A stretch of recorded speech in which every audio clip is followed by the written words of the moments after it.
ख़बर शामिल कंदासीं। ग्रीन सिंध न्यूज़ जे रिपोर्टर अब्दुल कादिर जी हिन रिपोर्ट मुताबिक़ कंबर सखर इलेक्ट्रिक पावर कंपनी जे तरफ़ां बिजली सार्फिन जे ख़िदमत में असांजी कामयाबी जी बुनियाद ते ministry of energy power division ऐं सखर जे तरफ़ां बिजली सार्फिन जा मसइला हल करण लाइ कंबर सब डिवीज़न ऑफिस में सेप्को एक्सीएन अब्दुल सत्तार चन्ना जी अॻुवाणी में खुली कचहरी रखी वई, जंहिंमें एसी शाह मोहम्मद बाजकाणी, एडीओ ख़िज़र हयात, एलएस लाल मोहम्मद राहूजो, रेवेन्यू ऑफिसर शाह मुराद, हाइड्रो यूनियन वज़ीर अली चांडियो, नदीम अली कमालानी ऐं ॿियनि मीडिया सां ॻाल्हाईंदे ॿुधायो त बिजली जे बिलनि में डिस्काउंट जी सूरत में माफ़ कयो वञे थो।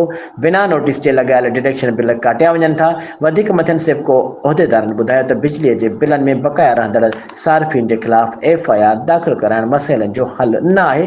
असांजी कोशिशि आहे त बिजलीअ जे बिलनि जी अदायगी कंदड़ सार्फिन खे रिलीफ फ़राहम करण लाइ असां हमेशह तयारु आहियूं। शहरी असां सां ताउन कनि त जीअं असां शहरियुनि जा मसइला हल करे सघूं। अॼोकी खुली कचहरी में बिजली सार्फिन जे बिलनि में लॻल डिडक्शन बिल काटिया विया ऐं 100 खां मथे खुली कचहरी में आयल शहरियुनि जा बिल दुरुस्त कया विया आहिनि। 10 लख खां मथे कचहरी में बिजली बिलनि जे ऐं शहरियुनि जूं पिण अदायगियूं कयूं वियूं आहिनि। शहरनि जा सभु मसइला सभु फीडर एक्सप्रेस करे शहरियुनि खे 24 कलाक बिजली जी सहूलियत ॾेई शहरियुनि खे रिलीफ फ़राहम करे सघूं था।